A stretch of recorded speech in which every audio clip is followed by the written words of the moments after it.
nagdasal ko. And I can look into the eyes of everyone.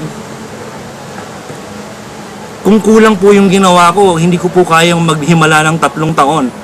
But pwede kong tingnan ng mata ng bawat isa. I really did my best as the mayor of the city for the last 3 years. Pangalawa, issue daw ng fire extinguisher. Pati ba naman fire extinguisher, pag-aawayan pa natin? Simpleng bagay lang yan eh. Hindi naman si mayor ang utos ng Bureau of Fire. Pag kumuha ka ng lisensya, kailangan ng fire extinguisher.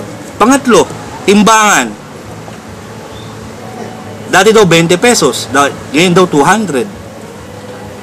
Eh yung buong taon na. Wala pa pong piso isang araw yan. Ngayon kung nasira po yung timbangan nyo, halimbawa bumili ka sa isang tindahan, nasira after 2 months, ipapakalibrate po lang yan sa city treasurer, hindi ka na magbabayad yung 200 po for the whole year. Eh kung gusto niyo po, pwede natin tanggalin yung timbangan. Yung bayad sa timbangan, kung yun lang ang problema, pag-aawayan natin yung 200. Pangatlo, sabi nyo yung application fee na 1,000, gawing 100.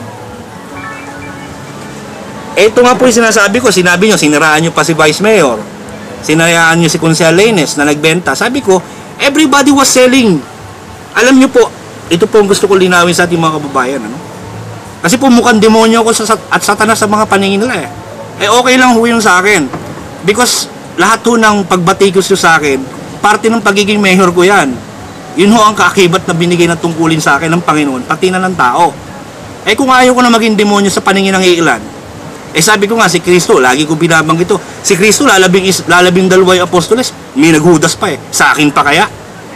Pero okay lang, sinasabi ko lang sa inyo, ito po yung sitwasyon eh. Ang stall po, eh pag-aari ng gobyerno. No? Pagka po gusto nyo magtinda, di bibigyan kayo ng right. Tapos po, pag ayaw nyo magtinda, babalik nyo sa City Hall. Anong ginawa ng nakaraan at pinabayaan to ng maraming administrasyon? Hinayaan nyo magbenta. Halimbawa, ako may stallholder, ayaw ko na magbenta. Bibigay ko sa ibang tao, bebenta ko ng, ngayon, nagsasabi sa akin, 80,000, 100,000, 200,000. Kawawa naman ang pamahalaan. Ngayon, sabi niya, yun daw, magulang ni Vice Mayor o ano. Eh, kung totoo yun, totoo. Wala namang problema dahil yun na nga ang nakasanayan ng nakaraan eh. Gusto nating baguhin ngayon. Kailangan baguhin ngayon. Ito yung time. And regardless, sabi ko nga, regardless at kung sino tatamaan, kahit kamag-anak ko yan, gagawin ko. During the time when we implemented the traffic-free city, nagalit lahat ng mga taga-JP Rizal. They were even calling my father.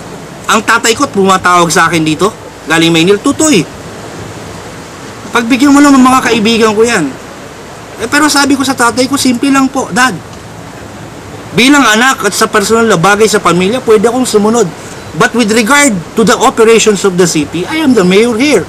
And as long as my heart and my mind ay nagsasalita na tama ako at idinadasal ko sa Panginoon, gagawin ko ito.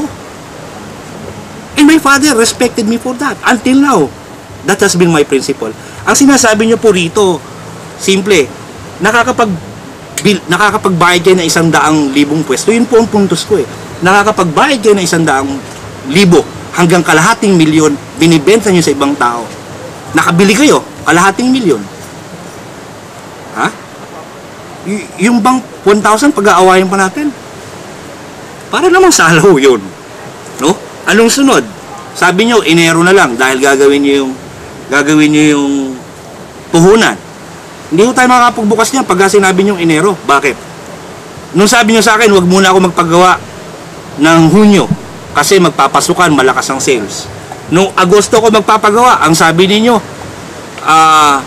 taghina ngayon, wag naman ngayon. Pagka Nobyembre na magpapasko, sa Enero, magbabayad kayo ng buwis. Sa Marso, graduation. Sa Hunyo, pasukan na naman. So, probably nasagot ko na. Goodwill, fire extinguisher, application fee, pagbubukas ng palengke, itong stall fee, pag-usapan natin. Simple lang po eh. Pinatingnan po ko sa mga konsehal at sa market transfer committee, tingnan ang buong Pilipinas kung ano ang pinakamababa, mas mababa pa tayo doon. Antipolo, Laguna, Batangas, tsaka Marikina, mas mababa po ng 300 before the market code. Pinababaan ko pa. At saka mas laki po ang pwesto natin doon. Sabi nila, kahit bumisita po sila. Kanina umaga, kinausap ko si Selbong, sigurado ka ba talaga? Mayor, malinaw ang konsensya ko. Mababa raw. Mababa na sa market code, pinababaan ko pa. Across the board, 30% lahat. Look, kung ang iyong stall, nagtitinda ka ng isda, kung ang iyong stall ay 2,000 minus 30%, 1,400 lang po yun. Sa magkakarne, 3,000 minus 30%, 1,900. Pumatay ka po ng isang baboy, 800 ang kita mo, minsan nakakadalawa, 1,600. Pagpalagay mo ng 1,000, 2 araw lang pong kita, bayad na ng ang buong buwan ninyo. Eh mababa na po yun. Nagninegosyo ko eh. Kaya po kayo nagrereklamo, huwag po kayong tatanggi sa akin. Tumawag po sa akin. Kaya kayo nagrereklamo kasi pumapalag yung umuupa sa inyo. Bakit? Kasi po sinisingil nyo ng 100 hanggang 200 araw-araw, 6,000 pesos. Tapos ang bayad nyo sa city government, wala pang 2,000. Kawawa naman ang pamahalaan na naman yan. Eh sabi ko nga sa inyo, tapos pupunta kayo ng karsada.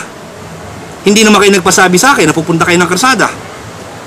Hindi po ako galit dito ha, nagpapaliwanag lang. Pero gusto ko lang po sabihin sa inyo, nag-usap tayo, if you really want good transaction with the city government, talk directly to me. Ang dami niyong kaibigan, kumpare, ang cellphone ko open 24 hours, you can go to me. Pero not in the street. Not in the street. I tell you, if you will not leave that street, I will not talk with you. Kahit hindi niyo po ako iboto sa susunod na halalan. Kasi po, nung binigyan ako ng mandato, lagi ako nagdadasal sa Panginoon. Sabi ko, sana maging mabuting tao na lang ako. Sana maging mabuting tao lang ako. Kung hindi man ako magaling, maging mabuting tao lang ako. Pero dinidemonyon yung paningin sa akin, okay lang sa akin. Pero sabi ko, maging professional tayo. Huwag yung nagpapakalinga kayo sa, meron ako mga kilala dyan, iba utak. Ginagamit lang kayo. Ginagamit lang kayo. Ngayon, sabi ko nga sa inyo, we have the deadline here. Hindi pwedeng i-hostage ang pamahalaan ng ilang tao. I am telling this to every Calapeño, sinasabi ko po sa inyo. Nung pinili nyo ako, alipin nyo ako. I will do my best to make this city great. Kaya lang po hindi kaya ni Mayor mag-isa ito. I am telling everyone that we need to be as one. We need to be united. Sabi ko nga, action agad has produced so many things for us. Hindi ko pwedeng, trabaho ko yun, hindi pwedeng ipagmalaki. Pero nandito na po, under the bagong Kalapan, we need obligation ng bawat isang tao. We need obligation.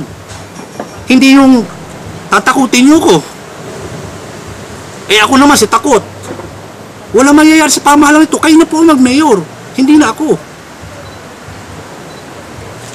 Ito lang po ang gusto kong linawin. Sabi ko nga, malinis po puso ko.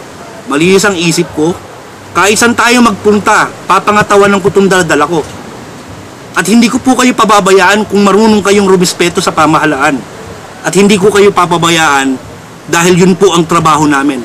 I am telling our city employees, department heads, and city councilors, what we're doing is, people have given us. May nagsasabi pa sa akin, kami daw pinapasweldo, hindi ko naman tinatanggi. Yung pera, binibigyan nyo, pinapasweldo.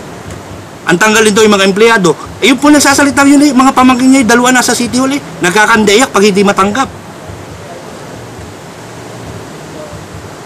So sana po, I am calling, inaapektuhan nyo yung mga consumers.